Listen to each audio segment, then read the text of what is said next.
Oh, okay. And with who would that be? Abigail rolls over out of she's still in bed, but she's like half awake, like half asleep, like glazed eyes. Let's just say you're not the only one with family in this place. Really? She gets like a wide smile. That's good. Introduce us later. Sure. He looks over at Euphia. I have a cousin here on station, apparently. Oh, another one. They're from the same family, yes, another one. To be fair, I have a decently large clan, so finding more cousins out anywhere. Yep. Just sprinkled all over the place, are they?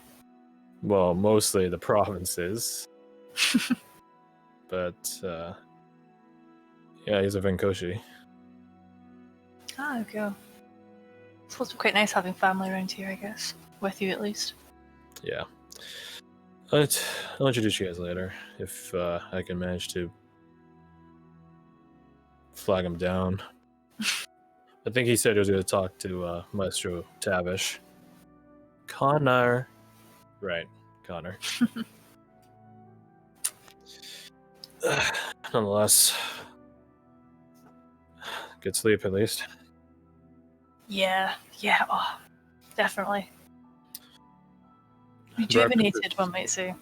Breakfast being served right now if you want to go with me. Yes, I would, yes. Wait for me. It's going to take you a good bit to get ready, though. Breakfast is in no rush. Fair enough. Well, that is when it becomes lunch. Luckily, there's brunch. She sits up. Just give me a moment. Oh, thank God for brunch. Karek, are you still awake? I suppose. I am. Do you want to get brunch with us? I'll be with you in a moment. Excellent. Time passes. Some of you going to get brunch, breakfast, lunch. The mess hall is filled with Venkoshi, unsurprisingly so. You guys don't see Connor or anything like that. You guys have a de facto segregation happen to you guys as you guys just stand out. You guys aren't in uniform, stuff like that. You guys just have a place cleared for you inadvertently. Not by your own design, but by the Venkoshi forces. You guys tuck away basically an English breakfast. Because that's super easy to prepare, even for a mess hall. Which, by the way, mess halls had a pretty good cooking capability, especially if they got field stoves. So yeah, you guys tuck away an English breakfast, essentially. I guess it'd probably be a Sofwalian breakfast in this context. And yeah, you guys eat, and I don't know, I guess you guys head back to the barracks if you guys want to do anything else in particular. Yeah, I was going to say, Cork is going to wolf down some food. Grab like a tea or a coffee, and then bring over like a breakfast bagel or something, and something hot and caffeinated for when Lorelai wakes up.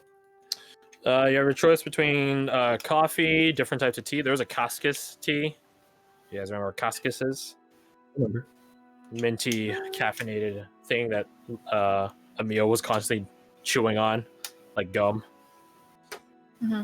Yeah, so you grab a bagel, muffin, both. Yep.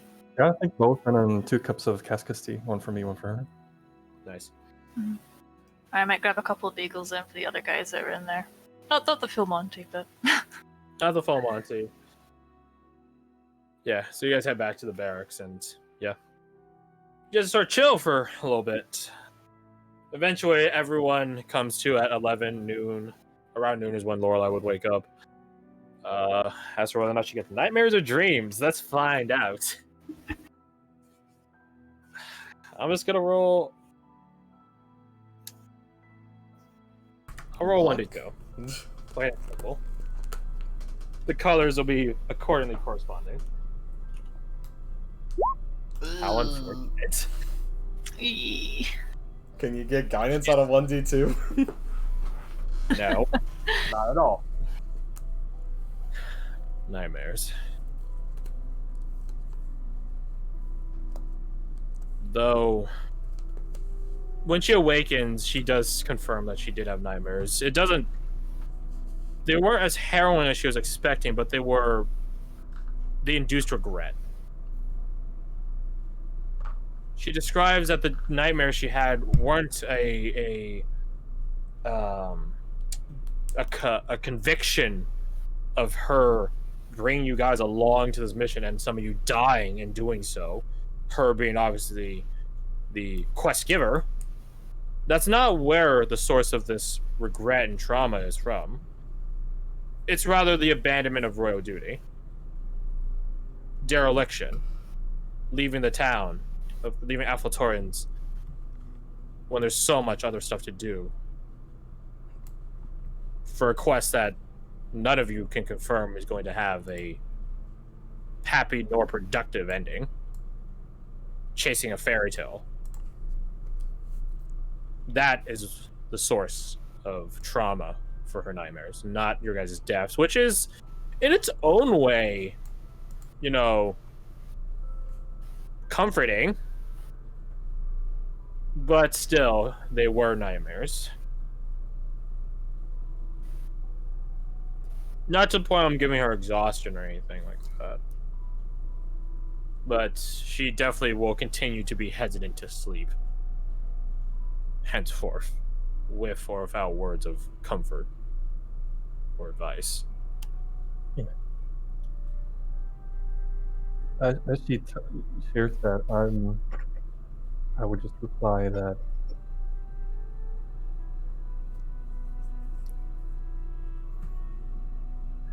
something similar has happened to me. Obviously, not shouldering the burden of governance,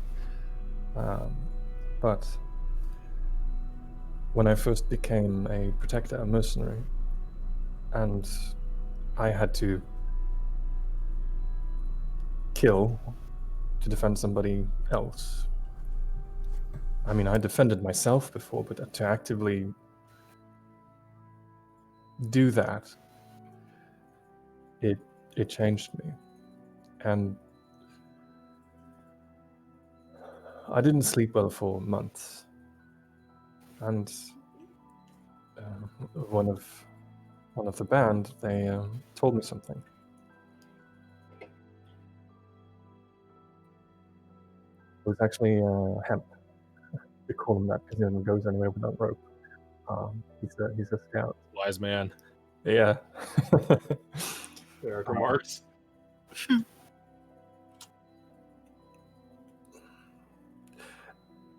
He said, the thing about guilt is it doesn't tell you how bad of a person you are or how badly you've failed. It's a measure of how much you care. And the same with pain and tears. They are a measure of how much you care, how much you feel. Abigail nods at that. Sacrifice is determinant for passion. Yes.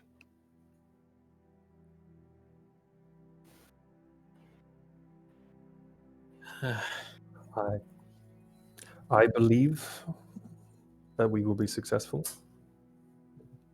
That is my confidence. But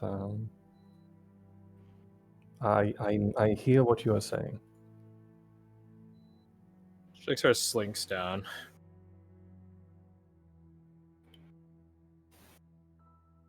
It's hard to argue against a god.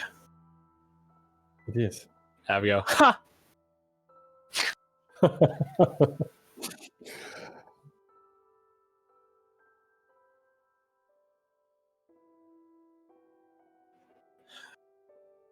I suppose there's only one way to earn nightmareless nights.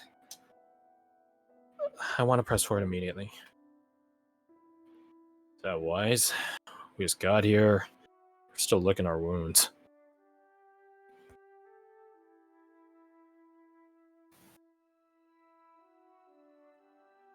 Lorelai looks at the rest of you. Her conviction is wavering. It's shaky. And Varric's logic does have a cold straightforwardness to them. Meta-wise, it is entirely dependent upon you guys. If you guys want to rest here, do whatever it is you are trying to do, either research, recover stuff, recover from your injuries, etc., etc., etc., recover from trauma, stuff like that, or to keep pushing on.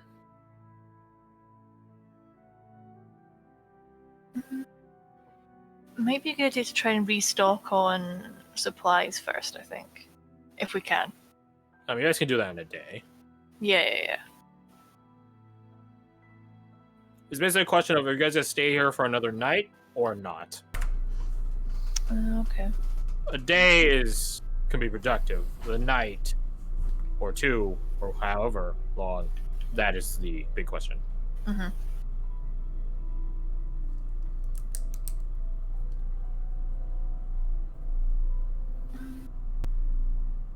I will say, if you guys don't, if you guys stay here, the Venkoshi forces are they're not stopping. They're unstoppable in a purgatory sense. They will keep going. They will keep making their own ways inland. They'll be killing whoever dares get in their way, clearing out places, establishing footholds and outposts. They'll keep going, with or without your guys' assistance. It's just a matter of if you throw in your assistance or just make your own way inland without their assistance, that's on you guys. Or you guys can wait for Venkoshi forces to move further inland and then you jump off, use them as a jumping off point. Jumping off point, jumping forward point. It's entirely up to you guys and how much you're willing to wait or push. Mm-hmm. As Connor says, haste makes waste. As many people say in real life, haste makes waste. Yeah, on that note, I think Ward would reply, I think it is wise to set out sooner rather than later. We are on the clock, whether we realize that or not. How soon can we set out responsibly, though? Mm-hmm. Well, I have facets for that if you guys want to push forward. My question is still ultimately push or wait. Personally, don't mind pushing ahead. Yeah, I might say push as well, because I don't really want to be hanging around too long, I think is the... I already know what I was going to say. Yeah, Rose wants to go forge. She has other commitments that she'd rather be starting to work on sooner than later. Aren't you all unrelenting? Like St. Cyrus. Cyrus? No. Remus. Abigail stands up from her bed, dusts herself off. That brings flashbacks. There is a saint, which they encountered in the previous campaign, who was like a bird person, like an Egyptian god, and he was called Saint Remus, the Unrelenting. He's a saint of Mad Stalker Sylvia, so he's a saint of a hunt. The hunt. An unrelenting hunt.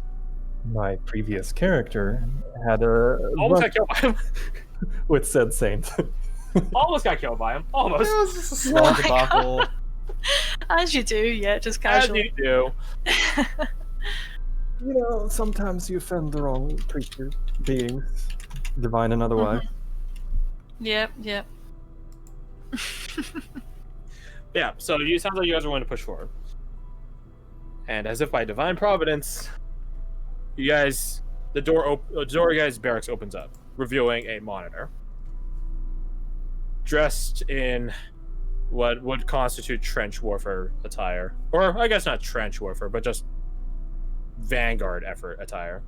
If you want to go for the mental image, it's old Varric. So, we got a breastplate, gas mask, helmet, stuff like that. Here's the thing, a lot of Venkoshi forces dressed in that manner. So, this guy is just another faceless person to the Horde. My bad, not the Horde, the Legion. This monitor opens up the door and then begins clicking off the helmet, revealing green eyes, dark blonde hair, looks similar to Varric. How's it going? The man beside him. Varric stands up and goes over to him, gestures at him. Everyone, this is my cousin, Vindred. He slips the gas mask, the front plate of it, rather, on his side. Just, hey there. Are the V's coincidental or is Lena the Entirely. weird one out? Okay. Entirely coincidental. I'm an adoptive cousin. Hmm. Well met. Nice to meet Yeah. you. Lovely to meet you. Heard a good bit of rumble about all of you from the maestro himself as well as the rest of the forces. Make very quick impacts. He sways a finger, wags a finger between you, Cork, and Lorelei. Congratulations, first off. And then he goes over to Abigail and takes her hand, shakes it. Nice to meet you, finally. Ah, you've heard of me. Oh, yeah. She's a keeper. He throws a thumb at Abigail. She's a keeper. Thanks. Thanks, I guess. I'm just fucking... What's in your balls? So, he puts the helmet back on. On to business. Maestro Tavish has designated your guys' liaison for your efforts with Venkochi forces, as well as any time you guys are staying here. Or at forward posts. Oh, okay. Speaking of that, he wanted me to ask you how long you guys plan on sticking around. We're actually beginning to talk about heading out. He figured you'd say that too, and told me to give you he gave me a set of instructions for all of you. You guys are willing to head out? Follow me. We're heading to headquarters. We're walking. So, Varric, just wondering, is helmets and masks a genetic phenotype, or... Ha ha ha. You're just born and Something that- immediately they put helmets on you. Yeah, that's it. No, not even that. Just straight out the womb. That I was avoiding that one specifically because of the imagery. Medically speaking, that would be lethal. Ugh. What role do you fulfill, Vindred? I'm a medic. Interesting. She looks at Varric. Highly coincidental. I Of an swear. alchemical sword, as opposed to his magical gizmos. I You guys guess. confirm this. You guys look at Vindred. He has a number of syringes, bombs, toxins on him. No, come on. Get your kit. Let's go. You guys pack up your stuff. Since you guys are so determined to leave so soon, you guys probably aren't coming back here. Not those barracks. Pretty typical for Roman legions or World War I or World War II. Actually, no. World War II forces, yes. World War I forces, no. World War I forces, you're stuck there. Unfortunately so. Vindred leads you guys across the dirt to the other side of the compound, to a much larger building. Multiple stories. Much wider. You guys are taken to the second floor of it to what you might, or what does constitute a war room. There is a woman, more decorated, and just by the presence she gives off, both seen in the reactions of the people around her, the fact that a number of people go up to her and defer to her, stuff like that, you must assume that she is the Falvaton, the leader, the commander that Connor was talking about. Vindred goes up to this woman. You guys have to sort of stand off to the side as a number of different monitors, either researchers, scouts, general forces, defensive detail, etc., are scurrying around you guys in a hurry. Vindred goes over to her, does a salute. Viton. She turns around. You guys see that she's wearing like a gas mask, which goes over most of her face. Like a part of her face is revealed, which is to say her, I want to say her upper right eye. Let me double check that. But yeah, nonetheless, whichever eye. I was right, upper right eye. The other left eye has some sort of lens piece over it. She looks at Vindred. Monitor. She just sees you guys. And she just holds up a hand at a number of people which are trying to get her attention, and then just walks over to all of you. So, You're our guest.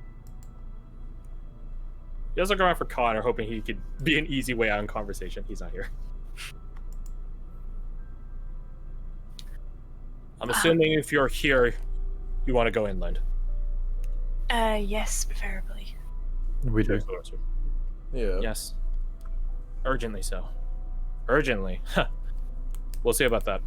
She looks at you guys once up and down, each of you. If you guys are going to be marching with my forces, you're not going to be marching them in this state. She points at your guys' gear. Go to the quartermaster. Tell him I sent you.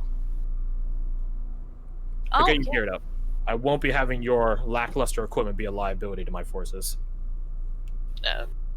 You guys are a dwindle at that, like lackluster. Yeah, like, Yes, ma'am. Come back here. But by the time you guys get back, I'll have talked to Maestro Tavish as well as summon the appropriate people. Now go. Vindred, you go with them. Yes, ma'am. He marches with you guys. Mm-hmm. Well, at least you didn't shoot you guys down immediately. That's good. Yeah, I suppose. Velveton Ava has done that before. Shot down any outside requests of intervention, help, demands, and stuff like that. So, that's good. That or it's really bad for us if we need your guys' help so soon. We've only been here a couple weeks. Connor was probably speaking highly of us or something. Well, let's hope that's the case. Requisition's over here. You guys go downstairs and down wing, essentially, to another wing. You guys hear the sound of artificery, sigildry, just this like welding noises or suturing? No, not suturing. Soldering noises, stuff like that. Sounds of hot metal being bent into shape, weapons, arms being restored, bullets being produced, arrows being fletched, stuff like that. It is a cacophony of loud ass shit in here. Makes it hard to hear. Really hard to hear. Vindred leads you guys to the head quartermaster. You don't ever see his face, though not seeing people's faces is pretty standard for Venkoshi forces, but this guy definitively more so. He's basically kitted in the equivalent of like a bomb suit. He's heavily defended from the elements and has just a welding mask covering his face.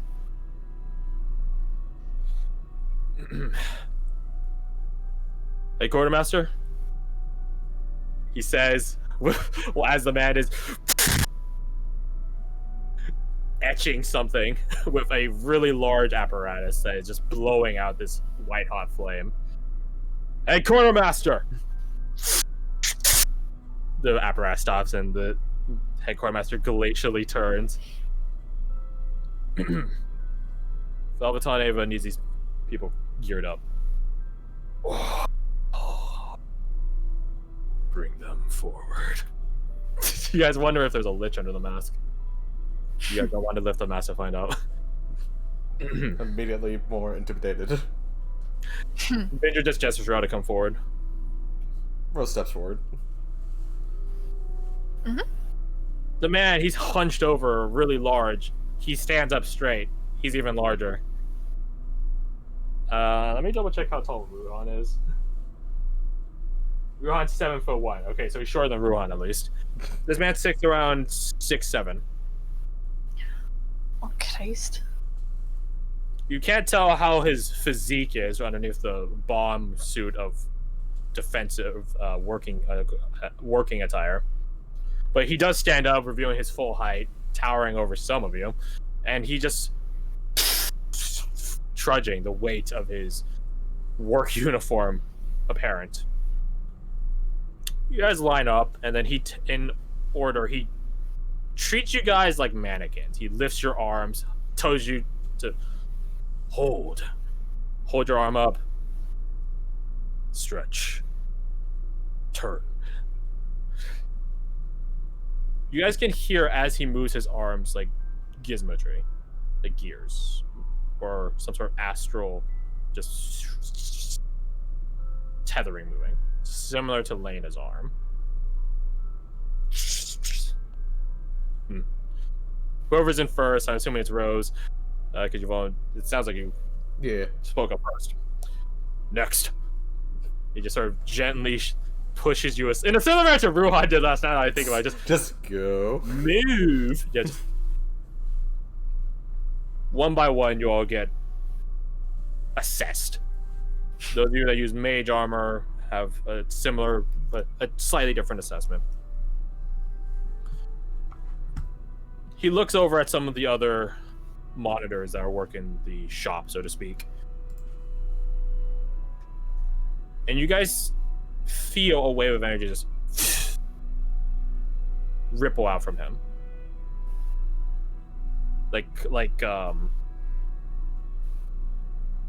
Not like a sonic wave, because that implies something with your ears, but you guys just feel this energy just sort of almost like an earthquake, I guess, like a tremor in the air. And then a number of them turn to look at him, even though he didn't say anything, and they begin busying themselves and getting different things, different bits of equipment. Head quartermaster turns away from you guys and goes back to what he was doing, as a number of different bits of equipment get brought to you guys. Thank you, Head Quartermaster Clyde. Thank you. Vidrid ushers you guys over to like a side area. He's always like that. Don't worry about it. Seems nice. Does he breathe? Don't know the answer to that. Don't want to know. Regardless, he's damn good at his craft. Yeah, respectable. So, you guys are presented with a number of different bits of equipment. I don't think I got to message O too much. I'll message him later. But any mundane arms or armor are now upgraded to a +1 as you guys don Venkoshi craft gear.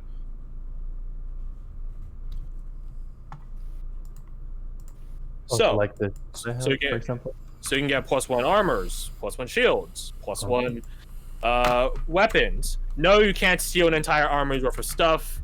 I'm pretty sure Head Quartermaster Clyde will rip your head from your shoulders with his bare robotic arms. But yeah, stuff like that. In the case of anyone that uses mage armor, which I think only a couple of you do, you are provided with mage armor amplification bracers. Yeah, you guys remember these? These are pretty sweet. Buff up mage armor a bit, huh? Very nice.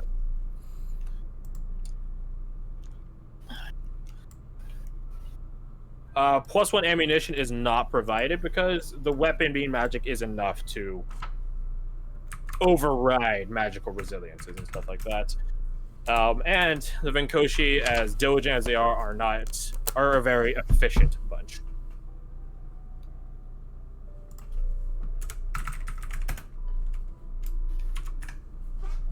Vindred. Huh? That wave of energy, what was that? Oh, he rubs his neck. Not sure if... I mean, you guys already know that we're here and stuff like that. Fuck. Trying to figure out what loopholes you could bypass. I'm trying to think if I get a free pass because Maestro Tavish said I'm to be your guys' liaison. Fuck it. All Venkoshi have a built-in enchantment. Enchantment? Like an item? No, enchantment in the mental sense. Yeah, I was about to say built-in kind of indicates something a little different. It's a village mark. That's what it's called. Don't worry, I'll spell it for you guys in case you guys need to question the mental conditioning of the Venkoshi forces. Everyone has one. Everyone here. Helps maintain tactical connection. In certain circumstances, we could see through the eyes of the dead, in case we need to. And it gets stronger and stronger as you move up the ranks. There's a lot of nuance to it that I don't know about, but that's all I've heard. So the person we were just talking to, that seems to be the head of everything. He sent out orders without any vocal requirements. Yeah.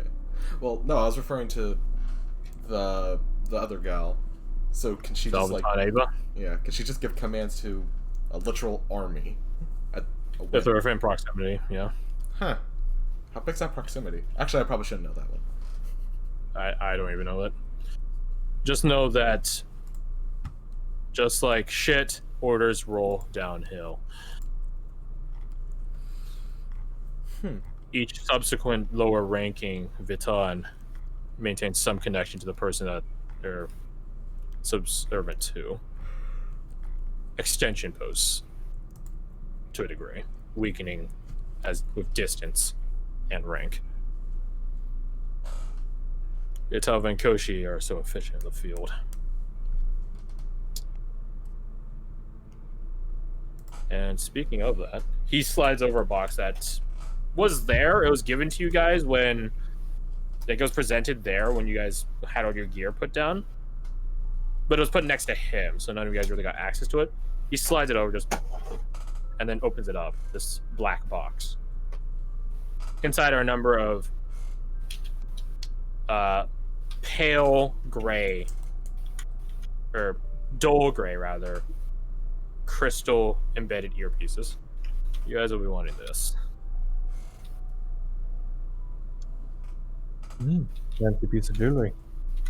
It's more than a fancy piece of jewelry. It's a headpiece that lets you talk to each other. Oh, cool. Oh, excellent. Specialist thing, this. Venkoshi don't really need it too much, but some of us have them. Mm-hmm. This will definitely come in handy. Operating range of 500 feet. Mm-hmm. Well, these ones are stronger ones, but I doubt you guys will need that much of a distance. God's willing. God's willing. Mm-hmm. You're not a Keplander, are you? Nope. Capital. Shame. Me and Varric might have good company. Kidding. Now come on. Let's go back to the Falvaton. Before we do crash, Yes. the belt, what nomination is it? It is the Hill Giant one. Hill Giant. And the question for you. Oh, my bad. Let me put it into your inventory, or into your equipment section.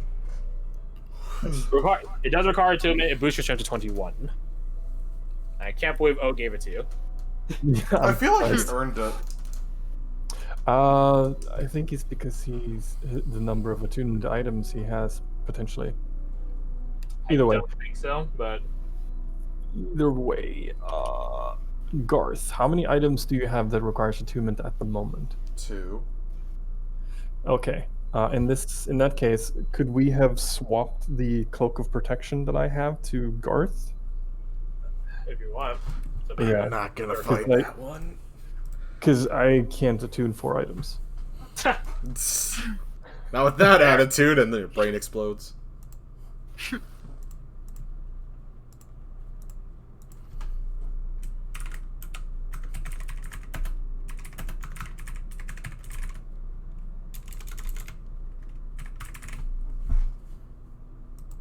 +1 to AC and saves. Nice, I'm now at 20 friggin' AC.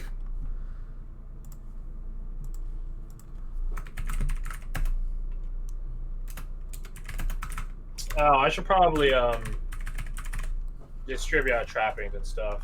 Oh yeah, you should probably take care of that while you think I'll leave defensive on Fia. Mm-hmm.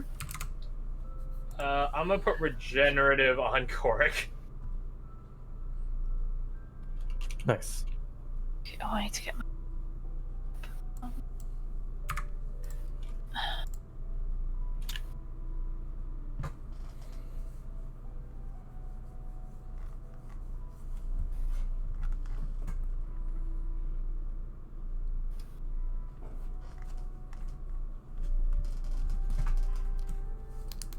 So yeah, in terms of gear that you guys acquired, everyone just type to me in the private channels what you got upgraded. So mundane armors are becoming +1s, mundane weapons, including like the rapier or something, becoming +1, stuff like that. Is it just one of one item we get? Well, it could be anything. So like the silver trident that Ruhan has could be exchanged out for +1 tridents. You can't get like +1 I arrows. get you. per I get week. you. No, okay. you said we can. Okay. Mm. So it's just one item we get. We can't have like two. That was what. No, you can have as many as you fucking need. It's just a matter of you had to have had the previous iteration of it first. So you can't suddenly get, I don't know, fucking like a +1 No. great sword when none of you use a great sword. Okay, I get you. So if you had, so in your case, the rapier becomes a +1. The armor you're wearing becomes a +1. Like Okay. whatever stuff you had mundanely before, upgrades to a +1.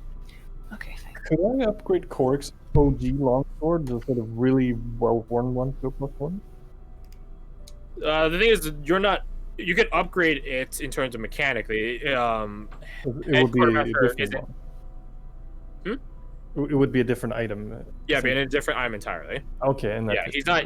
Yeah, head quartermaster isn't taking the items and upgrading them. He's exchanging what you had before to put into the stockpile stuff that will be disassembled and reassembled, and then you guys are given +1 equivalencies of it. Noted. I'll just do my shield in that case. Could I also get like a? It sounds stupid, but oh wait, no, because we didn't have it before. Never mind. Could I do the thieves tools that I have? You could. Nice. I will do that in that case. Where is the word that I wrote down? It's there. Venkoshi.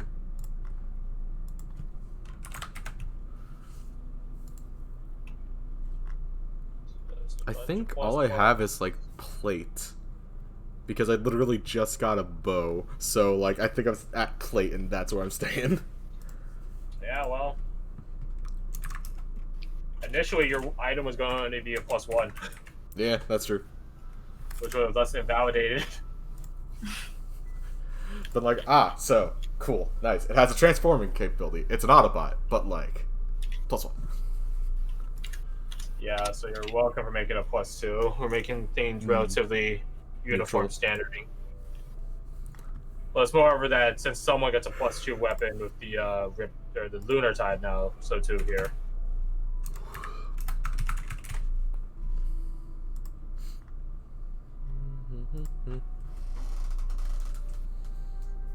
Oh crap! I'm dumb. Okay, add stuff here. Oh, I can add stuff. Sweet.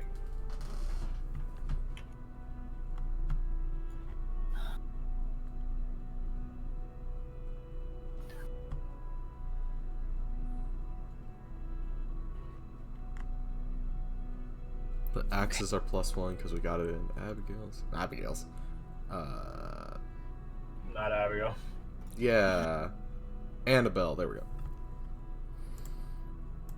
go. Did you manage to get the saves as well, Garth? Oh yeah, there's a little thing in the gear menu. Cool. Awesome. I need to double check some numbers here. Tango. Boy. Crash? Yes. Would I be able to add a bow and arrow just because I don't have one? Now that we're If you want. Okay, thanks. Yeah, just add 120 arrows and a +1 longbow or short bow or whatever it is, sword bow you're trying to get. Okay, thank you.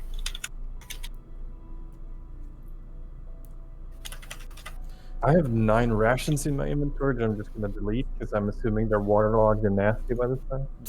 I mean, you could probably keep the number and they're probably just replenished by the quartermaster. Oh. Yeah, this is strictly an upgrading point. I'm not trying to make this a shopping trip episode. Gotcha. Noted.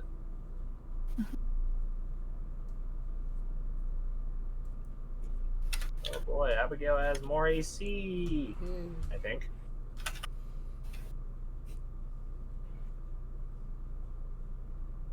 Oh, that's right, she has a bracer defense. I totally forgot. Okay, so that is shield, thieves tools, and then I have the blade, umbrel, the mask, and the belt. Platoon. Mage armor is 12 plus dex or 13 plus dex? 13, right? I want to say 13 from memory. That sounds about right to me, I think.